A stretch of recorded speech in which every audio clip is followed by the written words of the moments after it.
Spoštovane gledalke in cenjeni gledalci, prav prisrčno pozdravljeni.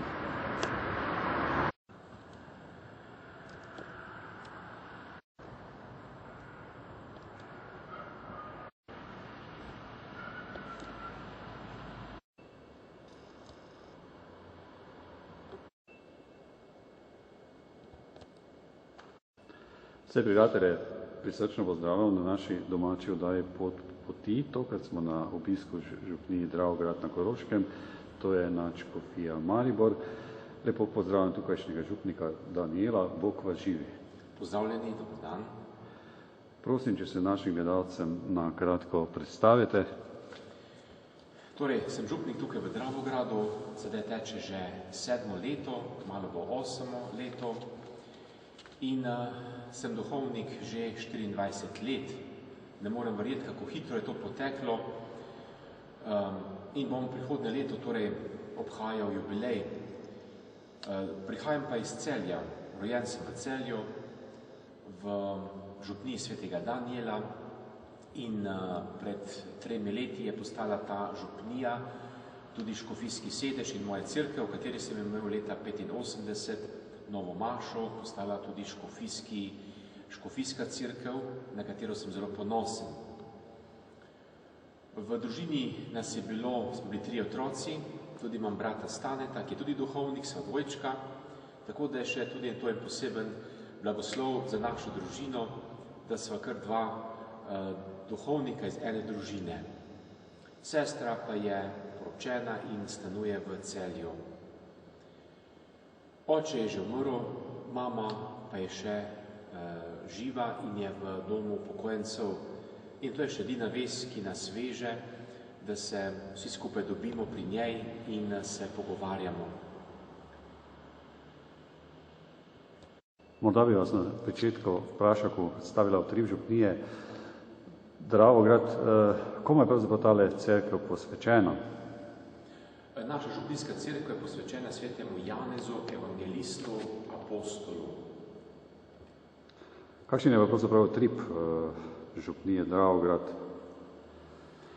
Kateri so vam tisti delavci, ki vam pomagajo?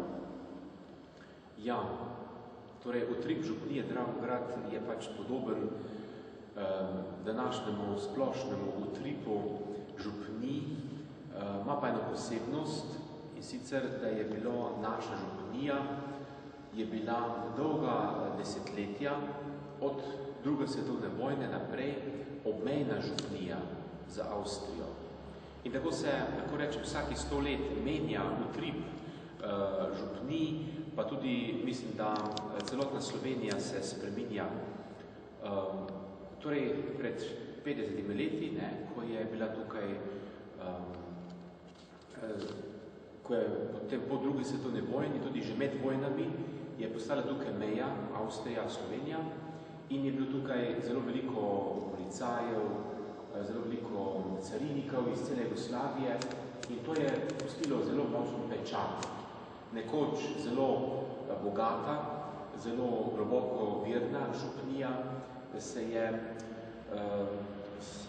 glede tega priseljevanja južnih narodov se je zelo nekako razvodenila in je danes tako, da so mnoge družine iz juga ostali tukaj, imajo svoje otroke, ki so oddaljeni od cerkve, sedaj pa iščejo zopet stik z vero in s cerkvijo. Torej, vsaka oseba mi je dragocena in vsakega človeka moram osebno nagovarjati, da ostane in se približa cerkvi. To ste zelo lepo povedali. Kdo vam pa pomaga pri pastoralnem delu? Kajti cerkev je zelo lepo okrašena, urejena in menim, da je prav, da tudi te ljudi, ki urejajo, skrbijo za cerkev, tudi nekle omenimo. Največkrat na te ljudi ravno pozabimo, ki so tako marljivi, ki so nekako skrbniki, varuhi naših cerkvenih prostorov. Ja, seveda deluje v naši župniji župnijsko-pastoralni svet, v katerem so predstavniki različnih skupin, Karitas, pevski zbor, potem so svetopisanska skupina, mladi, ključari, potem imamo tudi zastopnike podružničnih cerkva, saj ima naša župnija poleg župnijske cerkve še 4 podružnične cerkve in v krogu teh ljudi se pač trudimo, da bi dobili še tudi zunanje sodelavce in imamo tudi ljudi, ki prav skrbijo za cerkev, za čistočo, potem krsilke, tako da je cerkev urejena, seveda zelo skupnimi močmi in z skupnim sodelovanjem. Morda bi vas zdaj prosil, omenili ste 4 podružnične cerkve. Ena izmed teh podružničnih cerkv stoji tudi na meji med Avstrijo in Italijo, to je Duh. Naše podružnične cerkve, poleg župnijske cerkve svetega Janeza, evangelista, so na Viču, to je tukaj tik pred mejo, je vas Vič. In tam je cerkev svetega Lenarta, zelo lepa cerkev, baročna. Potem imamo v samem centru mesta najstarejšo cerkev na Koroškem, to je sveti Vid, ki je bila najprej župnijska cerkev in sedež Poštije. Potem je cerkev svetega Boštjana v smeri proti Mariboru, čisto ob cesti, in cerkev svete Magdalene. To pa je tako imenovani Munhof ali meja, ker je nekoč potekala meja med Koroško in Štajersko. Tam je še zelo znamenit steber, ki ga je postavila Marija Terezija in ta steber prav govori o meji med Koroško in Štajersko. In celo so tako rekli ljudje, da je meja potekala tako, da je bil zvonik na Štajerskem, cerkev pa že na Koroškem.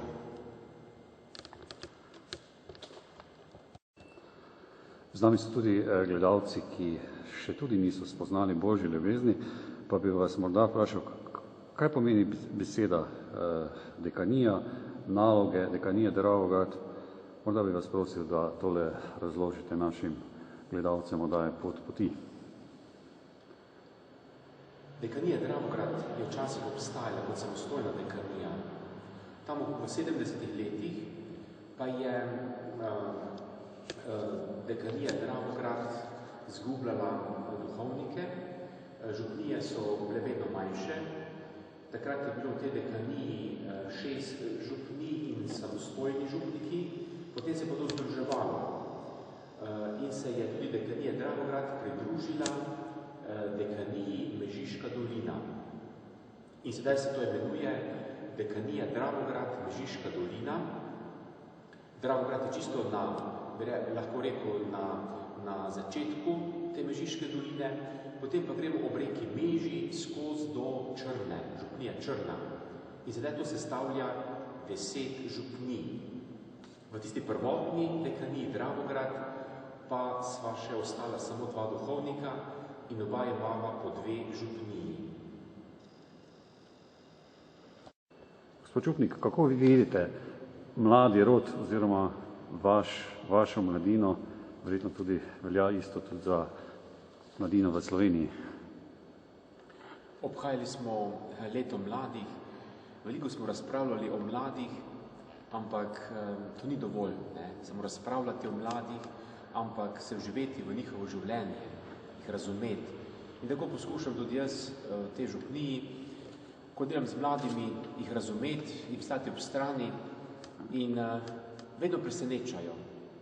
So leta ali pa neko obdobje, ko so zelo aktivni, zelo pomagajo. In potem je zopet bilo leto, ko so se nekako odmaknili.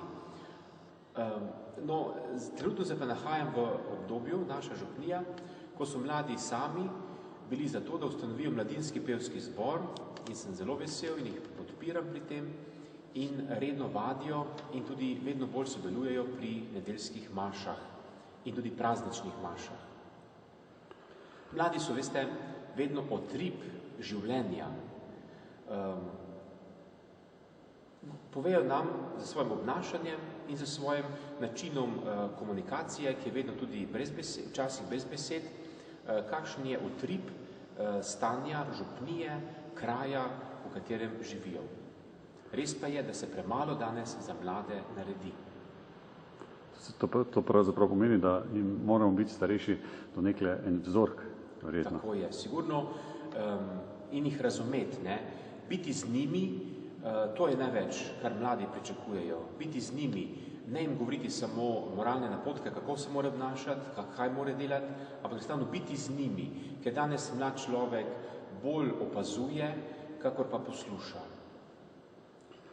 Kako pa vi vidite krščansko družino, ki bi naj bila celica družbe oziroma brez tiste celice pravzaprav si ne predstavljamo, da bi lahko sploh nastali duhovni poklici.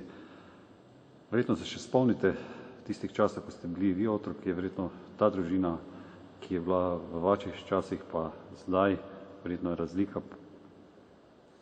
Ja, seveda. Jaz se veliko spomnim na mojo družino in sem hvaležen mojim staršem, da so me tako vzgajali. Kljub temu, da so delali napake, kakor danes očitajo vsi otroci, da starši delajo kakšne napake.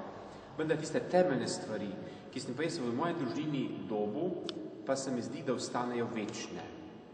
In to je zopet vzgled staršev, da so verni, potem vzgled staršev, da imajo izoblikovane vrednote, za katere zagovarjajo in otroka brez besed s svojim vzgledom spodbujajo k tem vrednotam, in vzgled prevzemanja odgovornosti.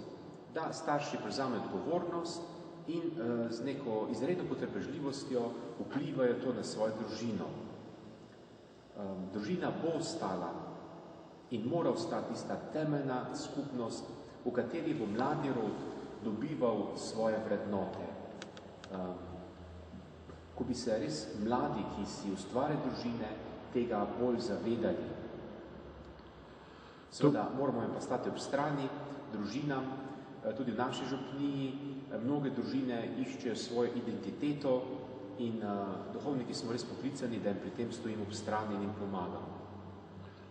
Zakaj so pravzaprav sakramenti potrebni? Verjetno nam jih je Bog tako kot zapovedi dal, da nam pravzaprav pomagajo pri življenju, pri tem tempu. Najlepši odgovor je, kaj so sakramenti, zakaj so nam potrebni. Sakramenti so znamenja Božje ljubezni do nas ljudi. In da jih je 7 sakramentov, sigurno, da jih je več. Ne?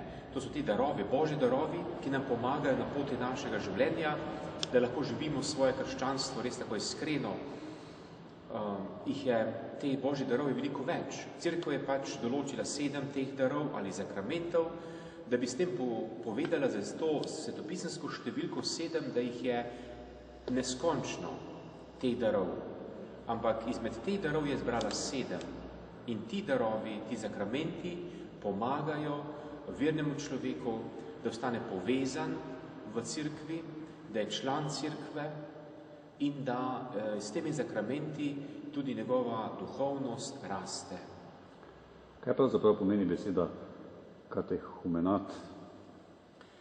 Katehumenat pomeni poglabljanje vere odraslih.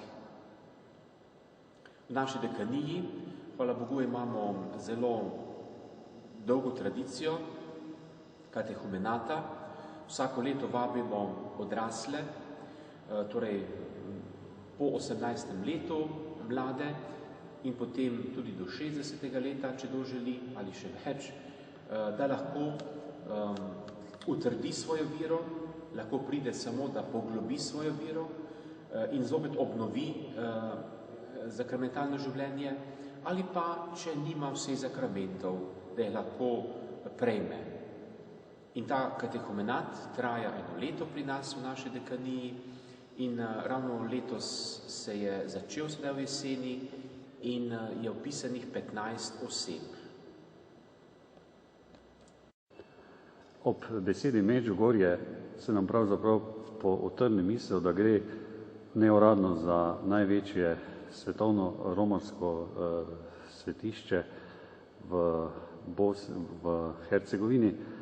Vi ste verjetno že velikokrat poromali v Medžugorje. Kako vi vidite Medžugorje kot duhovnik in kaj pravzaprav Medžugorje da človeku, ki pride tja? V Medžugorju sem bil že velikokrat. Že od vsega začetka, tistega daljnega leta 82, sem bil prvič, pa seveda do lanskega leta nisem neštev več, kolikokrat sem že bil tam.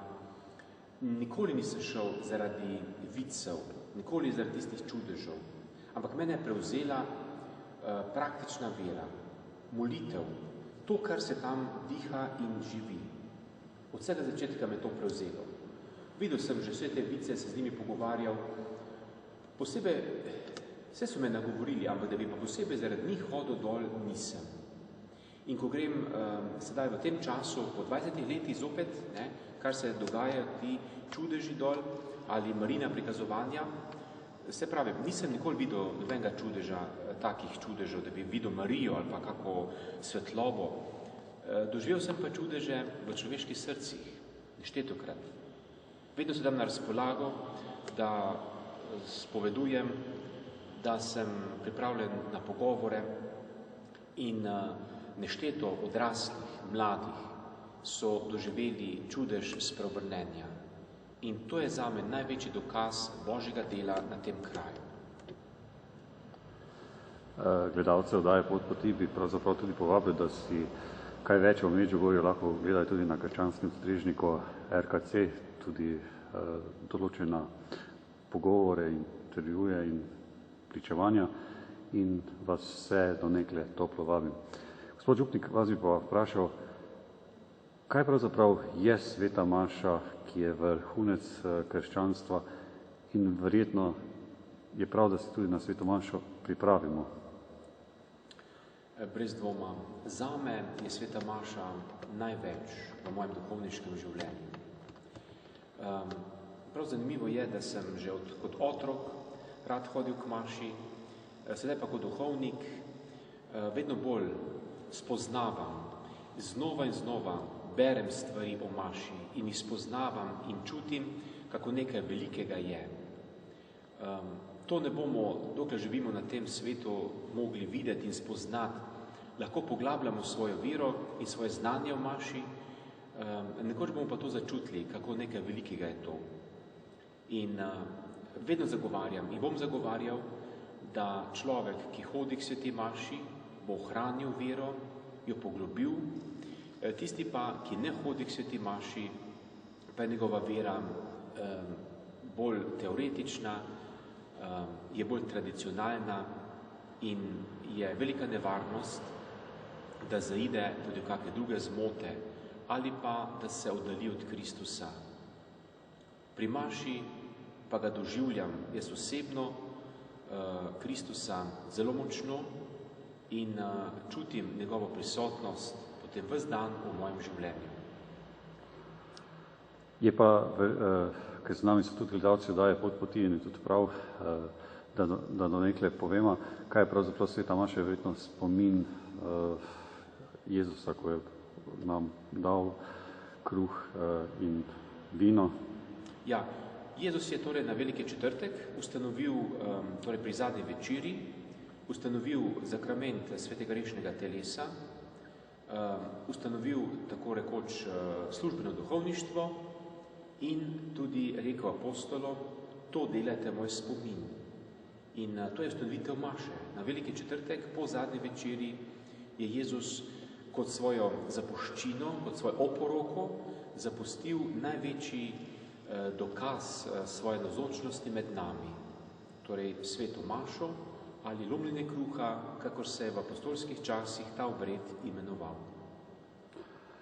Je pa potrebno verjetno dodati, da je pravzaprav tako, kot je družinska molitev potrebna, je potrebna tudi osebna molitev. In molitev je verjetno pogovor z Bogom. Kaj bi pravzaprav vi dejali našim gledalcem posplošeno? Ja, lep odgovor je to, molitev je pogovor z Bogom, res je. Ampak, veste, jaz vedno bolj doživljam, da je molitev nam zelo potrebna zato, da preko molitve odpiram svojo notranjost, da lahko začutim Boga v sebi. Da se lahko sam počutim, da sem v Božjem objemu. Molitev je eno samo odpiranje samega sebe za doživljanje Boga. V mesecu oktobru, v mesecu maju, v mesecu novembru, ko bolj premišljujemo o molitvi, ko molimo rožni venec, to je eno samo odpiranje samega sebe, da vidim in doživljam, kako me Bog ima rad, kako je z menoj, kako me osvobaja, kako mi želi dobro. In če kdaj govorim ljudem in govorim o tem, da naj vztrajajo v molitvi, če tudi morda najprej ne čutijo neke posebne globine, s časoma bodo začutili, kako je molitev nujno potrebna kot kruh za telo. Kaj bi Jezusu dejali, če bi se danes srečali z njim? Lepo vprašanje. Kaj bi Jezusu rekel, če bi se srečal z njim? Ja, kaj bi rekel? To, kar so mu rekli apostoli, šli so za njim, radovedni so bili, kdo je ta človek, in hoteli so enostavno doživeti njegovo bližino, ga videti. In ko se Jezus uzre, pa pravi, kaj pa želita, kaj hodita za menoj? Sta v tisti zmedi rekla, ja, učitelj, kje stanuješ? Nista vedela, kaj bi mu rekla. Jezus pa pravi, pridita in bosta videla. In to se mi zdi, da bi danes želel vsak, če bi Jezusa videl, reči, Gospod, kje si? On pa pravi, pridi in boš videl. Torej, biti z Jezusom, biti z njim, doživeti njegov dan, in to je odgovor na mnoga vprašanja. Tako družin, mladih, odraslih, čutiti se v Jezusovi prisotnosti, biti njegovi navzočnosti. In to moramo biti kristjani danes, da smo navzoči drug ob drugem v življenju, v konkretnem življenju. Smo Slovenci, Marijin narod, imamo veliko cerkva, svetišč, posvečenih nebeški mami Mariji. Seveda smo Marijin narod. Jaz to še vedno verjamem in upam, ker zame so najlepši Marijini prazniki, tudi v naši župniji, ko je kakšen Marijin praznik, takrat me prevzame pesem, res da prihajajo starejši ljudje bolj k maši, ampak če bomo ostali zvesti Mariji, sem prepričan, da nas ona kot naša duhovna mati ne bo zapustila, bo pazila na nas, slovenski narod, in nam vedno znova izprosila milosti pri svojem sinu Jezusu. Še vedno smo v oddaji Pot poti in jaz bi naše cenjene gledalce povabil, da vsi tisti, kateri bi si radi pogledali Marijina svetišča v Sloveniji, Hrvaški ali v Bosni in v Italiji, da jih povabim na krščanski strežnik RKC, kjer si lahko te oddaje pogledajo in so to zelo lepa svetišča. In na željo naših gledalcev oddaje Pot poti smo jih obiskali. Kaj bi pravzaprav, gospod župnik, naredili, da bi mlade do nekaj bolj povezali, da bi bili bliže cerkvi? To se trudimo, to so naši programi, pogovarjamo se neprestano, ampak tisti odgovor, ki se mi zdi, da je najbolj resničen, je danes biti z mladimi, kot duhovnik, pričevati jim svojim življenjem, pokazati jim to, kar mladi hočejo, videti naše pričevanje, da zato, ker sem duhovnik, ker sem vern, ni nujno, da sem samo duhovnik, lahko vsak kristjan pokaže, da z enim optimizmom, veseljem gleda na življenje. To je eno izmed največjih pričevanj in to je tudi pot, po kateri bo mlad človek začel posnemati moj način življenja. In prav na željo naših gledalcev oddaje Pot poti smo danes na obisku pri vas, ki ste nas tako gostoljubno sprejeli. Morda bi še povedali, kdaj pravzaprav imate svete maše v podružničnih cerkvah, pa tudi v tej vaši farni cerkvi, in tukaj je veliko hribov, planin in verjetno je dobro, če človek gre v hribe, v planine, da zaključi ali začne svetomašo oziroma pot za svetomašo. Torej, v župnijski cerkvi so maše med tednom vsak dan zvečer ob 18. uri v zimskem času ali ob 19. uri v letnem, ob nedeljah ob 7:30 in 9:30. Podružnične cerkve niso tako pogoste maše, to je samo v posebnih praznikih. Tam so maše vedno ob 11. Te 4 podružnične cerkve imamo 4-krat na leto maše. Imam pa še eno župnijo v soupravi, to je župnija Ojstrica, približno 5 km nad Dravogradom, v smeri Avstrije, in na Ojstrici pa je maša vsako nedeljo ob 11. In tam je pa res čudovit svet, narave, to so same kmetije, nekateri ljudje hodijo v službe v Dravograd ali bližno okolico in je res božji svet, v katerem srce poje hvalnico stvarniku. Morda da izkoristim tole priložnost. Komu je tale cerkev na Ojstrici posvečena? Sam sem enkrat bil v njej in je zelo lepa, verjetno takrat bila v obnavljanju, zdaj je verjetno že. Ja, ta cerkev na Ojstrici pa je posvečena svetemu Janezu Krstniku. In poleg te cerkve na Ojstrici imamo še podružnično cerkev na Ojstrici, to je pa ena izmed najlepših romarskih cerkva, to pa je Sveti Duh na Ojstrici. Tam pa je maša 3-krat na leto.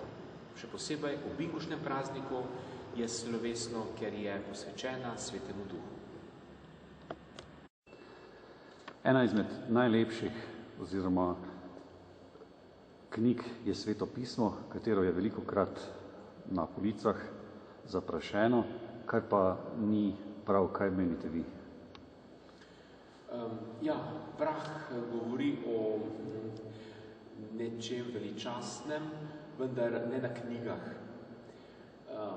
Seveda, če je katera knjiga, potem bi moralo biti Sveto pismo brez prahu. In sicer zato, ker se Sveto pismo uporablja za branje. Vse, kar vemo o Bogu, o njegove ljubezni, o njegovem razodetju, je napisano v Svetem pismu. Zelo priporočam v moji župniji, da ljudje kupijo Sveto pismo. Danes je takšna možnost, da se kupi Sveto pismo za otroke, za mlade, za odrasle, študijska Sveta pisma. In to knjigo življenja berimo. Berimo in se učimo po tej knjigi moliti in spoznavamo vse odgovore na življenje. To nekoč kot semenišnik nisem razumel, danes kot duhovnik pa to razumem. In dam besedo, da vsak, ki bo se mu dal udeležil kakšnega svetopisemskega predavanja ali v župniji sodeloval pri kakšnem svetopisenskem krožku, bo kmalu vzljubil to knjigo življenja. Žal se bliža konec naše oddaje Pot poti. Kaj bi na koncu oddaje položili našim gledalcem oddaje Pot poti po celotni Sloveniji in predvsem tistim, kateri nas spremljajo preko svetovnega spleta v daljni Avstraliji, Ameriki ali pa tudi Evropi? Ja, lepo se zahvaljujem za to povabilo, da sem lahko spregovoril v svoji župniji in bi se kar obrnil na našega zavetnika župnije, svetega Janeza, da bi taki bili, kot je bil sveti Janez apostol. Ko beremo o njem v Svetem pismu, Janez nikoli ne piše, jaz Janez vam pišem to in to o Jezusu. Ampak Janez vedno začenja, to vam piše učenec, ki ga je Jezus ljubil. Kako močno izkustvo ima do Jezusa. Ko je videl prazen grob, ko je spremljal Jezusa na križevem potu, ko je slonil na njegovih prsih, to je bil učenec, ki ga je Jezus ljubil. On ne govori, sem učenec, ki je ljubil Jezusa, ampak sem učenec, ki ga je Jezus ljubil. In to bi želel, da bi bili mi vsi takšni, s takim globokim izkustvom Božje ljubezni, da bi lahko drugim pripovedovali, kaj mi je storil Gospod, kako neskončno me ljubi in to je najlepše pričevanje za vero. Gospod župnik Daniel, jaz se vam zahvaljujem za pogovor. Vas, spoštovane gledalke in gledalci, še vabim, da mi naprej tako zvesto pišete na elektronski naslov pod@planet.si in vas s Koroške pozdravljam z starim krščanskim pozdravom Hvaljen Jezus in Marija. Lepo pozdravljeni, pa hvala lepa z Bogom.